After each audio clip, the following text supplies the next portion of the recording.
We'll do another one. This is a 2016 Mack Granite. This one's not been started in probably about a week, maybe more. This is one of the oldest trucks in the fleet.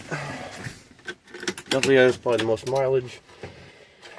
I think it's got around 300,000. Low plug light just went out.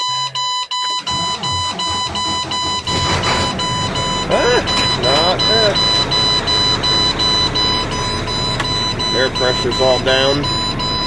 Engine oil temp down. Yada yada yada.